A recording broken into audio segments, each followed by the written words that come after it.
ارشاد صاحب جب جو بات بیرسٹر صاحب کہہ رہے ہیں اس کا مطلب یہ ہے کہ مجھے ہر مہینے 1 ارب روپیہ باہر سے آ جائے تو مجھ سے کوئی نہیں پاکستان میں پوچھ سکتا. یہ طرح 1 ارب بہت زیادہ ہو گیا ہے. اگر مجھے اس سے کہتے ہیں 10-15 کروڑ روپے ہر مہینے باہر سے آنے لگ جاتے ہیں, ہم تو گوگل سے بھی آئے تو ڈرتے ہیں کہ کوئی پوچھے گا کہ اس کے ٹیکس دیا یہ نہیں دیا, وہ تو باہر سے پیسہ آ جائے کوئی نہیں پوچھ سکتا. آپ کو آ رہا ہے پیسہ باہر سے؟ میں کہہ رہا ہوں کہ اللہ کرے یار قسم خدا کی, اب تو دل کر رہا ہے کہ ہم بھی آتا. میں ان کے سارے قانون کو ایگری کرتا ہوں, جو کچھ آپ نے کہا ایگری کرتا ہوں. قانون یہی ہے, فل سٹاپ کام میں بدل دو, فل سٹاپ, روکو مت جانے دو, روکو مت جانے دو. یہ ہے ہمارا سارا ہمارا قانون. 2 ہیں قانون سر, ایک ہے اشرف المخلوق کے لیے اور ایک ہے مخلوق کے لیے. 5% اشرف المخلوق ہیں اور ہم 95% مخلوق ہیں. وہ جو جیلوں میں بند ہیں وہ ایک قانون ہے, اور جو لندن بیٹھے ہوئے ہیں ایک وہ قانون ہے. اور بدقسمتی یہ ہے سر, میں چھوڑ دیجئے آپ, میرے پاس صرف یہ ایک چھوڑ دیجئے. حسین نواز نے 272 مرتبہ, یہ نیب کا ریکارڈ تھا, کئی مرتبہ شو ہو چکا ہے, مگر میں معذرت چاہتا ہوں سر میرے پہ کیس نہ کرتے, میں مبینہ طور پہ لگا رہا ہوں. 272 مرتبہ رقمیں بھجوائیں.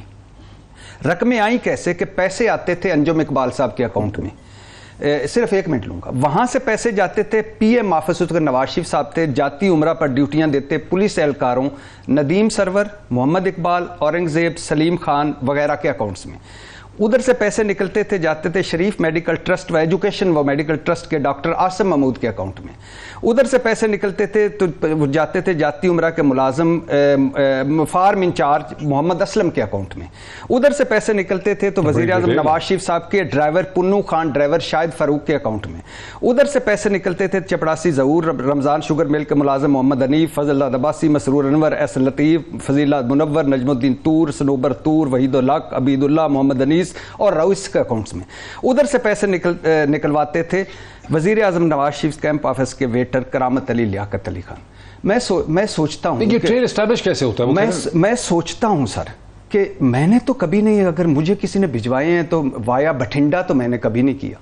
پھر سر آپ قانون جانتے ہیں, صرف ایک ایون فیلڈ جس میں اب ساری شریف فیملی رہ رہی. ہمارا سوال ایک تھا, یہ پوچھنے کا حق ہے ایز اے پاکستانی, میں نہیں کہہ رہا کہ عدالتوں میں ثابت, کہ پیسہ آیا کہاں سے, پیسہ کمایا کہاں سے, پیسہ بھجوایا کہاں سے. صرف ایک لائن کر فاسٹ فارورڈ کر رہا ہوں. شہباز شریف جی ہیں ذرائع جن سے فلیٹ کریا مکر گئے.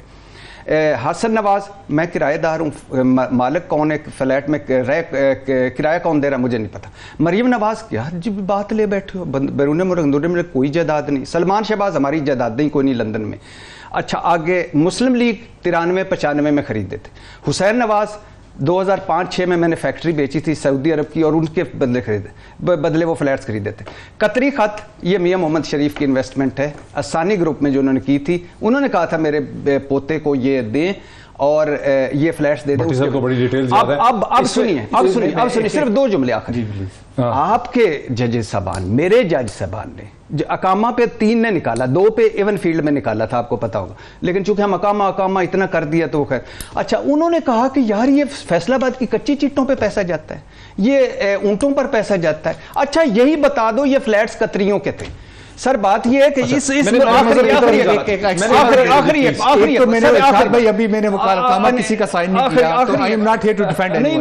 آخری ایک بات سر, یہ وہ ملک ہے خدا کی قسم جہاں اتنے معجزے ہوتے ہیں کہ کراچی کے شادمان ٹاؤن کا اقبال ارائیں مرنے کے بعد 3 مختلف بینکوں میں 4 اکاؤنٹس کھلوا کر 4 ارب 60 کروڑ جمع کروا اور نکلوا چکے. اب اس میں کاغذ کی بڑا ویلیوبل کاغذ لے کر کہاں قانون ہے. قادر فالودے والے کی بات نہیں کر رہا, منظور پاپڑ فروش کی بات نہیں کر رہا, محبوب پیری والے کی بات نہیں کر رہا, میں پنو خان کی بات نہیں کر رہا. ان کو بھی دے دیتے یار 4-4 ہزار. اچھا ان کو نہیں بات, میں اس اقبال رائی کی بات کر رہا ہوں. یہ مبینہ طور پر اس کے زرداری صاحب کے جعلی اکاؤنٹس منی لانڈرنگ کا ایک کردار ہے. سر یہ پیسہ کدھر سے آیا, کدھر جا رہا ہے, کیوں جا رہا ہے, چھوڑے. میں ایک میری صرف سنو,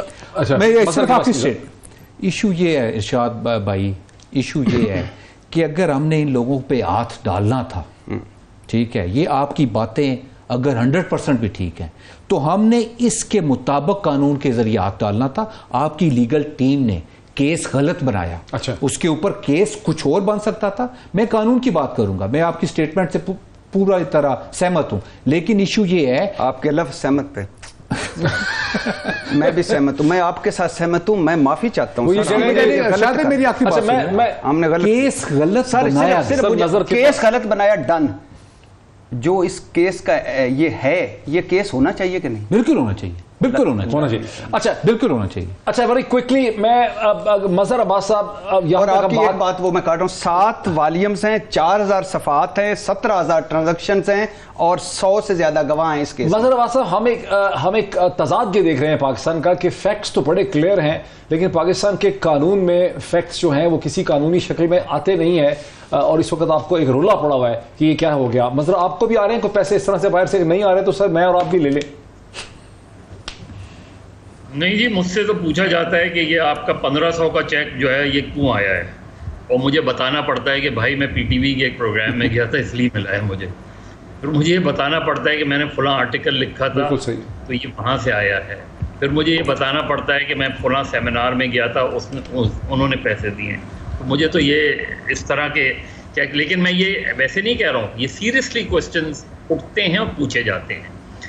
دیکھیے, پاکستان میں کیسز پولیٹیکل موٹیویٹڈ ہوتے ہیں, چاہے درست ہوں یا غلط ہوں, اور اسی لحاظ سے ان کی رفتار تیز ہوتی ہے اور سست ہوتی ہے.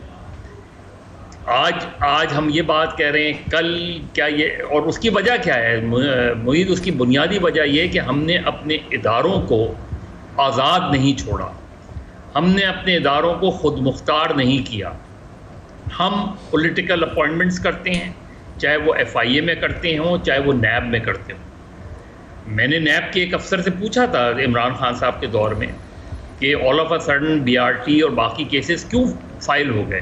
اس نے کہا جاوید اقبال صاحب کی ویڈیو آئی, اس کے بعد دوسرے مقدمات تیز ہو گئے, ان کے مقدمات سلو ہو گئے. اب ان کے دور میں کیا ہوا, ان کے دور میں ایف آئی اے کے سابق ڈی جی بشیر میمن کو کا ریکارڈ پہ ہے, اور وہ بشیر میمن جو ہے اس چیز پہ سٹینڈ کرتے ہیں کہ ان پر اس طرح کا دباؤ آیا تھا. آج کے دور میں آپ دیکھ لیں, آج کے دور میں جو پہلے ڈی جی ایف آئی اے تھے, اس سے پہلے ان کے اوپر کیا دباؤ تھا موجودہ حکومت کا, اور انہوں نے انکار کر دیا تھا چیزیں آگے بڑھانے میں. تو یہاں افسران کے تبادلے اور تقرریاں جہاں بھی سیاسی بنیادوں پر ہوتی ہیں, اسی وہ مقدمات کی شکل میں ہمیں سامنے آتی ہیں. اب آج شہزاد اکبر, مجھے نہیں پتا شہزاد اکبر کہاں ہیں, لیکن مقدمات اس لیے ڈیمیج ہوتے ہیں. آپ یہ سمجھتے ہیں کہ یہ کیس بیسکلی, آپ یہ سمجھتے ہیں کہ یہ کیس جو ہے یہ فیکچول گراؤنڈز پہ نہیں بنا تھا, کیونکہ ارشاد بھٹی نے بھی اس کے سارے فیکٹس ایکسپلین کیے ہیں, آپ کہہ رہے ہیں سیاسی بنیادوں پہ بنا تھا, فیکٹس اس کے ٹھیک نہیں تھے؟ نہیں, میں تو ایک بہت سمپل سی بات کہہ رہا ہوں کہ آپ دیکھ لینا کہ ایک دور میں مقدمات میں تیزی آتی ہے اور ایک دور میں مقدمات میں سستی آتی ہے. مقدمات میرٹ پر ہوں گے, بالکل ہوگا میرٹ پہ. جو ارشاد بھٹی صاحب کہہ رہے ہیں, ارشاد بھٹی صاحب کو بھی انہی چارج شیٹس میں سے یہ چیزیں نکالی ہیں نا, نام انہوں نے اسی کیس کے فیکٹس. اب یہ فیکٹس کو فیکٹس ثابت کرنا کورٹ کے سامنے ایف آئی اے کا کام تھا. ایف آئی اے نے پچھلے جب بھی 2020 سے مقدمہ ہے, تو ایف آئی اے اس نتیجے تک نہیں پہنچی کہ اس پہ ان کی فرد جرم آج ہو. آج کیا سب سے امپورٹنٹ ہے, اور وہ ٹرننگ پوائنٹ ہوگا. اور میں وکیل نہیں ہوں, ہم یہاں 2 وکلا معزز وکلا موجود ہیں. کیا ایف آئی اے اس مقدمے میں اس بریت کو چیلنج کرے گی؟ کیا نیب مریم نواز کی بریت کو چیلنج کرے گی؟